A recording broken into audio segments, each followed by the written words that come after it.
Okay, so welcome to Suitcase Divas, episode 34. My name is Denise Diabaldi with Redbirds Travel. And I'm Cheryl Garcia with ABCD Adventures. Yeah, and so today we have a special guest, Cory Mortensen. And so, Cory, I'm just going to tell you guys a little bit. Cory, just make pretend that we're not talking about you in front of you. You just hold tight. So a little bit about Cory is he is a world traveler, an author, and an entrepreneur. Cory sold all his possessions and spent 2 years traveling the globe. A million miles traveled is what what we understand. So he goes on to be a best-selling author with The Buddha and the Bee, which we both really enjoyed. It's a #1 bestseller on Amazon. So congrats on the book, Cory. And if for those that don't know, Buddha and the Bee is about your journey from Minnesota to California, and you were on a solo bike ride. So, when did you decide that you were up for doing like a cross country trip? It was really kind of a last minute decision, and I'm sure you've picked up on that after reading the book. And again, this is before we had all our iPhones and things. So Yeah. um, I just became single, and I was like, I need to lose some weight, and I have this bike in the garage, and I have a friend who's getting married in California, and this all makes sense. So over a couple shots of Jameson, I decided that I was going to ride my bike, and it was only 2,200 miles. I mean, how tough could that be? And so I didn't even really plan anything. I just kind of figured out what's the first destination and how am I going to get there? And that was about as far out as I thought every day. It was like, okay, I'm looking at my Rand McNally map. It's about 50 to 100 miles. I thought 100 miles would be easy. It wasn't. And I never thought that would be easy, by the way. and it was really warm the whole time too, which was a little bit of a blessing and a curse, but just because I don't like the cold. So it was a blessing in that it was warm. But anyway, yeah. And so it was basically just kind of feeling sorry for myself over a breakup, and let's go do something healthy. Yeah. So we learned in the book your prep for the trip ended up, for lack of a better word, not being sufficient. So your gear changes throughout the trip. You have what you started with, and then you mail stuff off, you drop things here and there. How did your original packing list come about? How did you prep and just think of what you were going to? I'm starting with this. Yeah, it came down to a couple things. One, I had one of those little handheld dictators with the cassette tapes. Do you remember those? Yes. Because I was convinced that I was going to come up with a lot of profound philosophical ideas. And so I needed 8 cassette tapes and this dictator and a bunch of batteries. So that was the most important thing. And of course, a journal. And then I used to run marathons. So I was like, maybe I'll get double back into shape. So I'll bring my running clothes because after riding 100 miles, maybe I'll fit in a 5K at the end of the day. And then I brought some books because I was like, I haven't read in a long time. So maybe I should start reading some books. And again, this is before Kindle. So I had all these heavy books. Right. And then the rest of it was just kind of like shoes, socks, underwear. And I knew like when I got to Colorado, I'd be going over the Rocky Mountains. So I brought a jacket with me. And so that was pretty much the extent of it. So maybe a couple pieces of a couple of shorts, some sandals, and a couple shirts. And what was funny is throughout the book, the things like your food. One of my favorite things is you lived off Snickers and Gatorade throughout the entire journey. And I'm just like, how are you doing this? And at no point did you say anything about first aid in your packing. I'm a Girl Scout leader, so that's one of my first things. And I'm like, where's the Band-Aid? He didn't even pack a helmet. Yeah, exactly. So, and he doesn't need a first aid kit. Right. You had a few mishaps along the way, especially with your flat tires. One of the questions we talk about throughout is how many tubes do you think you ended up using by the end of this journey? That might be a good trivia question to put on my website sometime. I would probably put it close to 20 tubes total and And one you started tire. out with what? Uh, 4. That was way too many. 4. Yeah. Exactly. Yeah. And And no those tire nice patch people that gave kits. you 9 more. Yeah. I didn't even bring tire iron, so I didn't even have the proper tool to take the tire off the rim to fix the flat. Yeah, right. Well, the other thing you were just mentioning, it's so hot and you were out there. So I'm a big advocate of like skin, like, suntan lotion, that type of deal. It seems like you kind of forego that too, right? You just kind of You didn't have burnt. your sunscreen, but you did burn. You got burned. You guys are clearly far more responsible than I was because, and to the Girl Scout point, I'm an Eagle Scout, so I should have been prepared. Right. But yeah, no first aid kit, no sunscreen. And even today, living in Arizona, my wife Kate gives me a lot of grief for going hiking. And you can see I got some raccoon eyes going on right now. Um, for hiking in the sun. So Well, it's not too late. I'd like it to advocate with Kate that you can go ahead and use the sunscreen. okay. It's a good thing. The I'll start divas applying it today. recommend sunscreen. So the other thing that I thought was really interesting, because you probably know I'm kind of a candy ass. I'm not brave like that. You seem like you're the fly by the seat of your pants type of guy, and hitchhiking was like a really big part of the book. So I got curious because a lot of people offered you rides along the way, and you turned down some of them, and then some of them you took. But then the rides that you took were kind of precarious situations that maybe were a little sus. So I'm just curious, who did you decide to go with? Like, what made you take a ride from one person and turn one down? It was I got picked up 4 times. The first one, I was just standing in the fields in South Dakota, I think, and I had just spent like 8 hours, it seemed, fighting a 500-mile-an-hour headwind. I mean, I felt like I was just drained. And this kid pulled up, and he's like, "Hey, man, you want to ride?" I'm like, "Yeah, okay." He seems pretty harmless. And so we listened to Steve Miller, and he smoked a lot of weed, and then he dropped me off in this town, and so that cut about 30 miles out of my trip. And some people would say I cheated and whatever, but I was like, it's my adventure. I can do whatever I Yeah, want. I don't think you Right, cheated at all. absolutely. That Fuck made that. part of the No. adventure is the people you met along the way and Right. the different Right. ways the travel ended up happening was part of the adventure. Sure. Thank you. I'm glad I have you guys' support on that. Yeah. Yeah, And you it got made our it was so we got your back. interesting. Yeah. Now, the second one, that was the one that put me in. That one was not really the smartest move. And so I had been partaking with this young Was that the boy, Chester listening to van? Steve Miller. So I was feeling Hmm. pretty comfortable.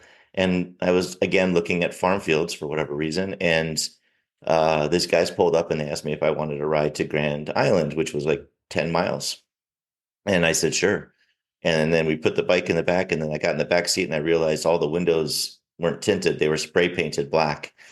And these 2 guys, one was Mexican, one was Guatemalan. They were there working on the harvests, and they brought me to their trailer home.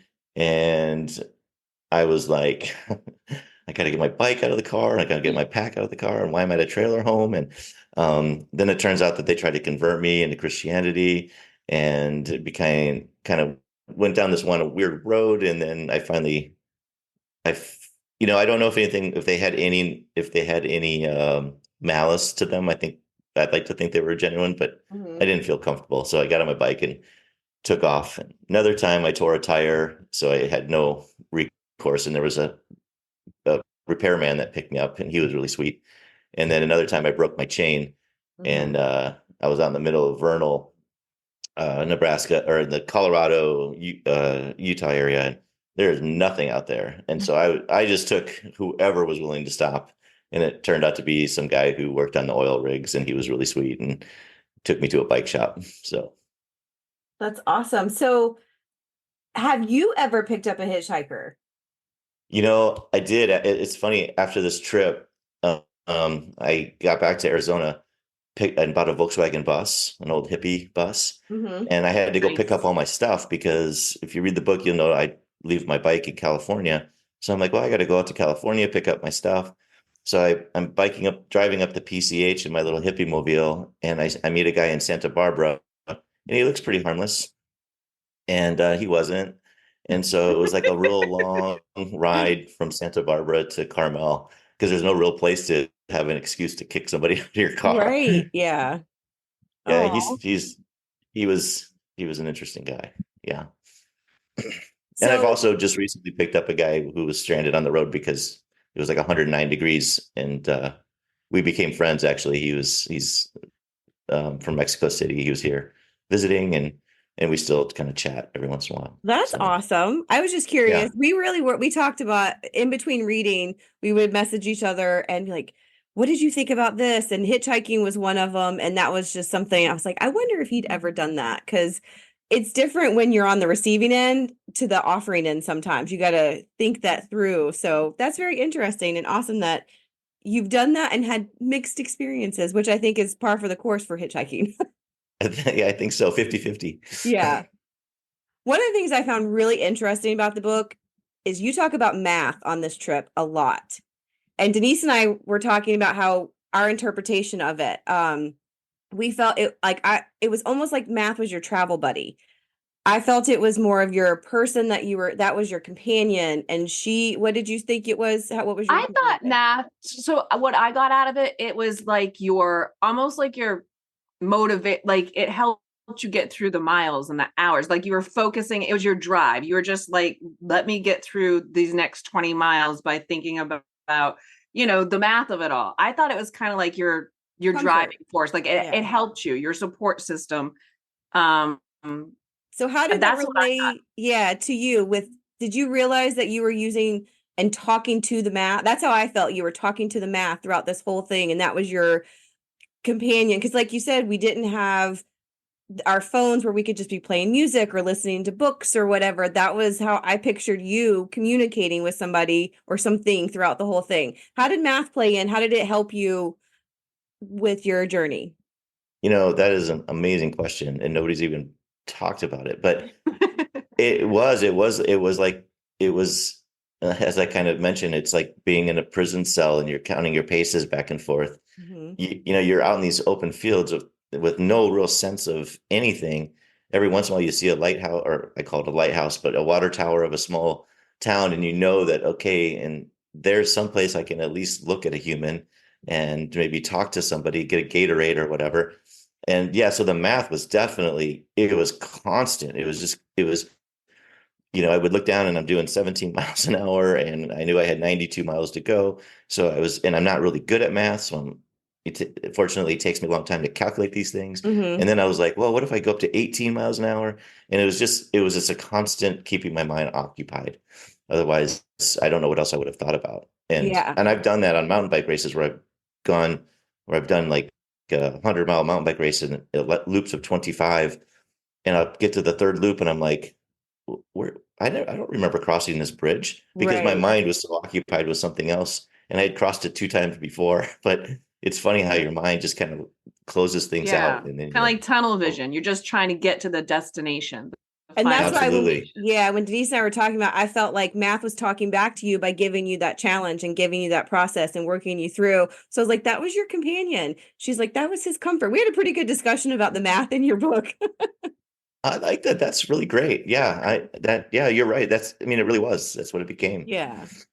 So, so this Minnesota to California would you say that this was your longest bike ride? And like had your most monumental trip of a solo bike ride? Have you done any this far, or because it was during a whole crazy time too with the 9/11, which we'll talk about, but this particular trip seemed like it was very significant in your life. Have you had another one that was similar to this, or would you say this was your big trip? This was what launched. I would say this really changed the trajectory of my entire life. Yeah. Um, Not only because of the bike ride, but then what followed after that. And yeah, had I ever done anything like this before? Absolutely not. I mean, I had this bike from a race that my sister, it was a group race. I had two friends and my sister, and it was a race from Iowa to Minnesota to Canada, and it's over 4 days. And so the first 2 days you bike 200 miles. but you do it in groups of 4. So each person does 50. And that was the longest I had ever ridden, was maybe 50 miles. And you break it up. It's not 50 miles at one time. It's 5 miles at a time. And you have a sag wagon and you jump. It's like a Ragnar. So you jump in and jump off it. And so your legs are always fresh and all that. And so that was the longest I'd ever ridden. And so the thought that I could do this kind of came from a picture I saw in an outside magazine where this guy was biking into the mountains with his backpack and skis attached to his backpack. Mm-hmm. And I was like, 31, how hard can that be? Right. So yeah, I was really delusional. It was a lot to bite off. But I love that you call yourself the hero, your hero. That was so, I love that you call yourself the hero. Throughout So, the book, yeah. I have to imagine, like, how many times did you feel like giving up? And then what ultimately made you persevere? Because 100 miles a day or more, I'm baffled. So what would you say, like, what made you actually finish? Because you could have, there's so many times you're like, I'm going to get a Greyhound bus ticket. I'm just like, this is silly. Like, what am I doing? So Yeah, what made you get there? it was in between the math, there was also the calculation of how I can get somebody to come pick me up at the end of the day. And that lasted for the first 3 or 4 days. And when I finally bought a Greyhound ticket that was going to pick me up in the next town, which was Sioux Falls, which I had still another 70 or something miles to go, I stopped and got like a crappy piece of pizza, one of those gas stations, and and a Yeah. Gatorade, and people were asking me what I was doing, and I was like, yeah, I'm biking to California, and it's kind of, there's a little ego in that, and and uh and then I was sitting there realizing maybe I don't want this to end. Maybe I do need to continue. And so when I got to Sioux Falls, I still had my bus ticket, and I went out and went to a bar and treated myself to a nice dinner. And I was looking around at all the people there that were coming there after work. And I'm like, that was my life 4 days ago. Mm-hmm. And I don't know if I want to go back to that just yet. And so Mhm. that, and just knowing that if I didn't do it, all my friends would give me crap for the rest of my life. They'd razz you for And sure. I think that was the biggest one, is I told everybody else doing it. And how much grief can your friends give you? Absolutely, So yeah. and then it was after that, then it clicked in my head. Like I was no longer wanting to finish. It just clicked that I kept wanting to keep on going. And then it got to the point where I was like, I didn't ever want it to finish. And it got, in Nevada, I was like, wait, I have 3 more days and I'll be done. And then I got really depressed because I didn't want it to end. And so it's weird how it all started. I mean, one minute I'm trying to figure out how to quit, and the next Yep. minute I didn't want it to end. And I'd like to touch on the hero thing before, because it's I have had some negative feedback on that. Oh, And people like, you don't know what a hero is, like they're referring to like a firefighter or somebody in right. the service or a police officer. And it's not that. What I'm getting at is there's Joseph Campbell has a theory called the monomyth, which is kind of like the Luke Skywalker thing, where the young boy is at home, he goes out, he slays the dragon, and then he Mm-hmm. comes home a better and more improved person. And that's where I came up with that idea, and I explain it in my next book, actually. So Okay. it's like the hero's journey. It's like we all go through this growth in our life where we leave home and we make our own person who we become, and then we one day return home a better person with more information and knowledge and wisdom, or we'd like to think we do anyway. And honestly, that's how I took it. Like every day that you kept going, it was Sure, you were a hero. yeah, And you there's were all kinds of acknowledging your different heroes. challenge. Yeah. Yeah, I never felt of it as you were comparing to the heroic movements and whatever of others. It was more of the destination, the journey, the challenges you were facing, the growth. Because one of the things you touched on, and I noticed throughout the book in the beginning, you're just accepting and loving separating from the people at the very, very beginning, but it doesn't take long before you get lonely and you're missing it seemed to me you were missing the bustle of the city, all the consistency. And then towards that end, I think towards that pivotal moment where you're like, this is ending. You were sitting in there and you were like, I don't want to sit and do this. I think I want to keep trekking. And that change is very noticeable throughout the book, how your thoughts go through that process of I'm doing this to get back to my work. Like you kept, because you mentioned how you took the time off. You only had I think it was like 2 months that had taken a time off from work, and the countdown. And then by the time you got to the end, you're like, I don't need that. So it was very interesting throughout. And I think that growth and the way you describe that fits the hero that you were talking about every day. And that's what I took. And I think Denise kind of was along the same ways. Yeah, We for understood it to sure. be like that. You were the Yeah, I didn't champion think you every were trying to day. be anything other than just what you were being on this journey. And Right. I love that you call yourself the hero. You And did. at the end you were, because you friggin' made it. You never gave up. You never quit. You busted your ass. You got your ass busted. So I feel like the hero fits just fine. Absolutely. Well, thank you. Thank you. So you were also traveling during 9/11, and it was interesting because I love the format of the book, how you have the date at the front and then like your destination, your miles. It wasn't until I think September 10th, because you put the date on there, that I realized what happened the next day. And before, I couldn't wait to get to that chapter because I'm like, oh, how is this going to play in? Because you don't have cell phone, you don't have like we didn't have that instant notifications when you were doing And you're this not journey. glued to a TV. Like, I mean, Right. And that's you're what out in we the middle of were. nowhere. Right. So You're in the middle of nowhere. I was very interested. I was very looking forward to that chapter. And this was one of those where we always ask, remember where you were moments. And you mentioned you felt outside from it because you weren't involved with the world at the moment. And you would get it in little pieces when you ran into people. But I'm curious, when you arrived back into California, did you review the information and did it affect did you process it then? Or how was that once you got back into it and saw that we were still in a different time and the way our country people were acting at that point? Yeah, I mean, I think when it hit me was 2 days after. It was September 11th, 12th. Yeah, I rented a hotel room and then watched it on the television. And that was like the most, I just, lost it. And I Yeah. didn't lose it from the images, because it's crazy. We all grew up kind of at the same time. I mean, we've blown up everything in movies. So everything is so hyper realistic. So Mhm. watching it wasn't a big thing. But when I heard one of the recordings of the husband talking to his wife, Yeah. excuse me, that Yeah. was Yeah. that's when I lost it. Yeah. And then I remember walking out and uh everybody's having breakfast, they're all Right. having eggs Benedict and like nothing happened. And so Yeah. I was kind of confused, right? And I just learned that they shut down all the airports. So I was just really kind of like, okay, I guess it's okay to be okay with what just happened. Right. And then when I got to California, I met three guys who were being shipped off. They were Britons and they were being shipped off. And then it kind of hit me again. And Right. yeah, so but one, the only times it ever really came up as I was writing afterwards was I would see things like God bless WTC, and I didn't know what WTC was at first. Right. And there was a lot more patriotism. Like if I stopped to take a picture, everybody would stop and ask me how I'm doing. Whereas before, Mhm.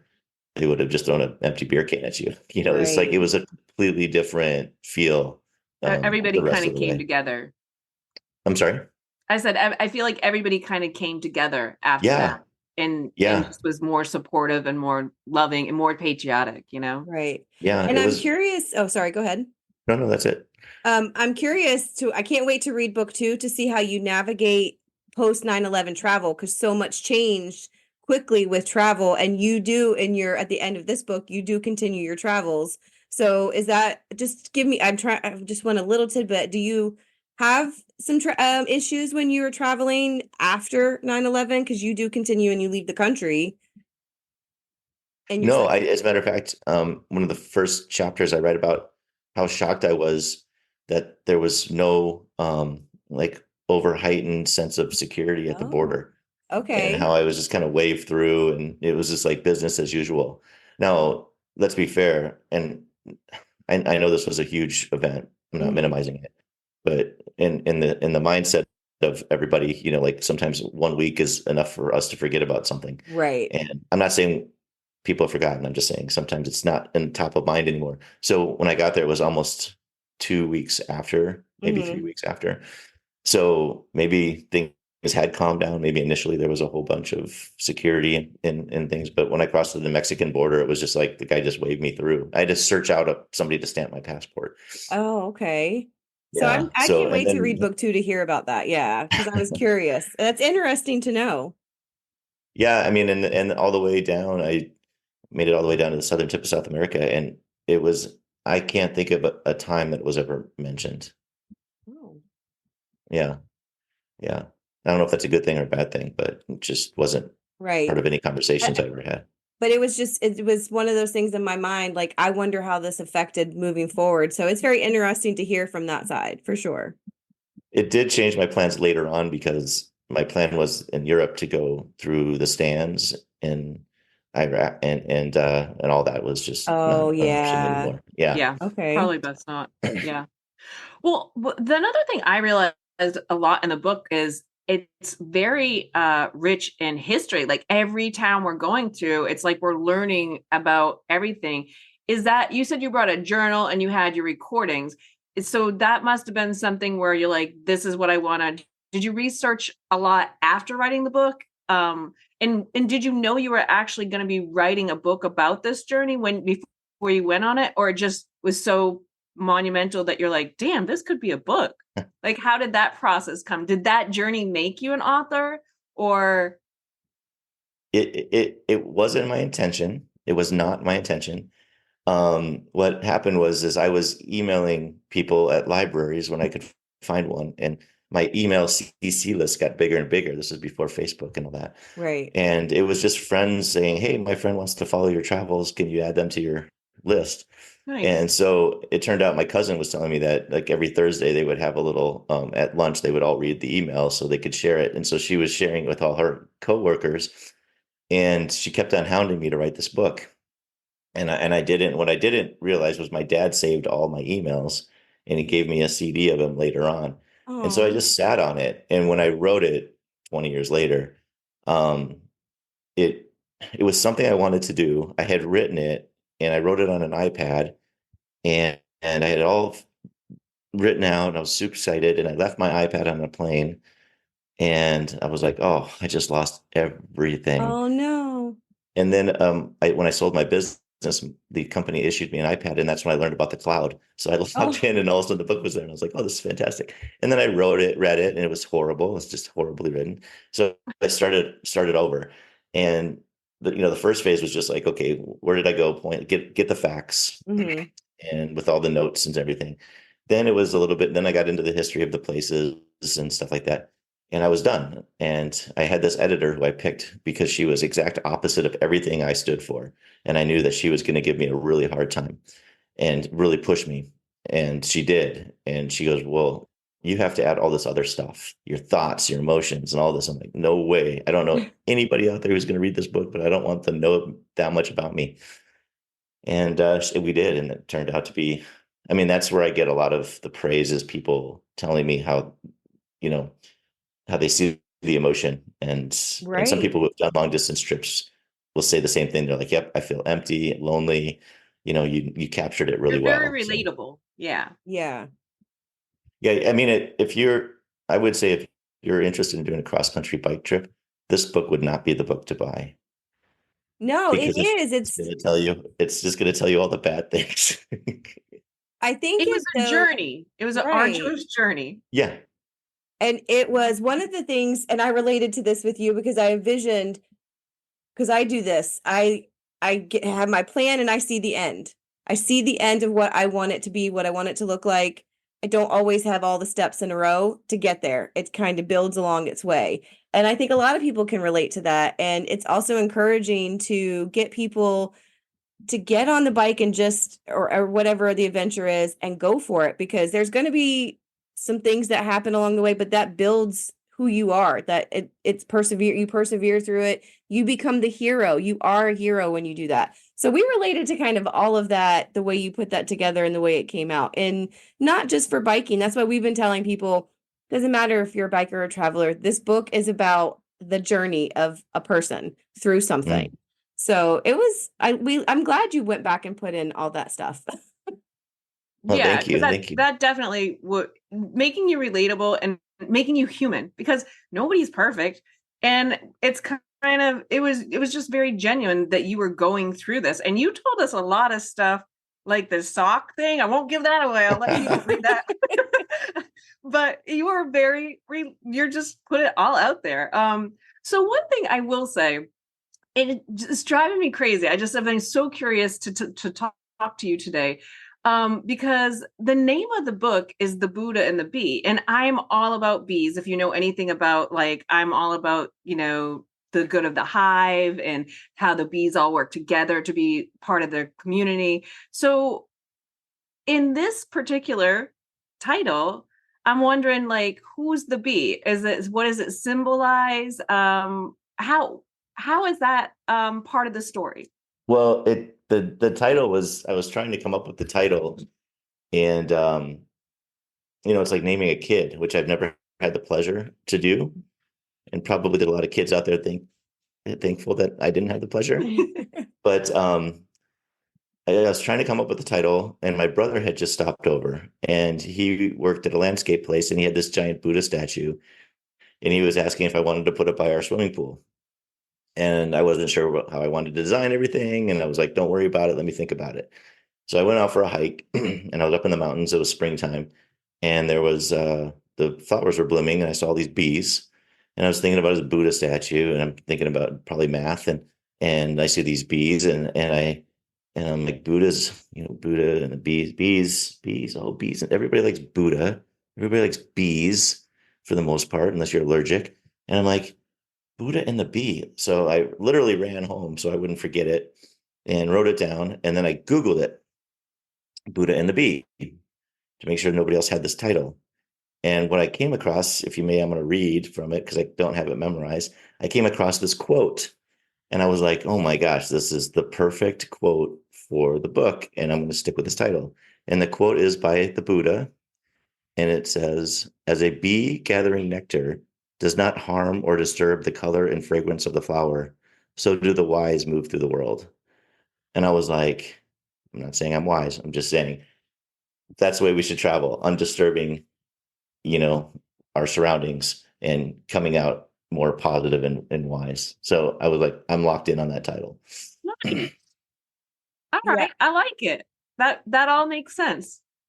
She kept That's asking me because I finished the book a little bit before she did. She's like, where does this come in? Where is this? And I had, when I was doing some research on you, I'd heard you on another podcast and I heard you answer. I was like, I'm not telling you, you have to ask him because it was good. And I knew it was going to resonate with her. Because we also think that too, you don't, and that's not just in nature. I think that I like that quote. In the world, you don't harm, you don't put any harm around you. You just bring in the good and you take the wisdom from what's around you, kind of thing. So I think, and I absolutely think you're wise, especially after going through a journey like this, the things you've learned about yourself, about the world, about other people interacting. We think you're absolutely wise. yeah, We learned a Thank lot from you. you for sure. That's great. absolutely. So what's next for Cory? Are you we do want to tell everyone that this is a 3-part book series that they can find on Amazon Kindle, and it is, I believe it's on audio as well, audiobook, correct? Yep, the third one I just got the final review for the third one this morning. So I'll be listening to that today. So yes, Nice. there's 2 on Audible, and the third one is coming probably in another month. So Awesome. And yeah. you just had a big trip you just went on, so you're still traveling all these years later. So what new travels that you have in the future? What's your plans moving forward with travel? Well, I managed to find somebody amazing to marry, unbelievably, and so she has taken on the adventurous travel spirit as well. As a matter of fact, when we married 2 years later, we sold everything and traveled through South America for 2 years. So she was willing to do that, and we lived in a tent for a long time, and we still love each other. So that's great. So moving forward, actually in a week, she just told me this morning. She says her goal is to unpack her backpack before she has to repack it next week when we go on our next trip. And so next week we're going to go up to Sonoma and ride our bicycles around Right. Sonoma for 5 or 6 days. Yeah, that's the next little micro trip. That's awesome. And it's That'll good to be know fun. that this journey, cross country did not scare you from cycling, that you continue to cycle.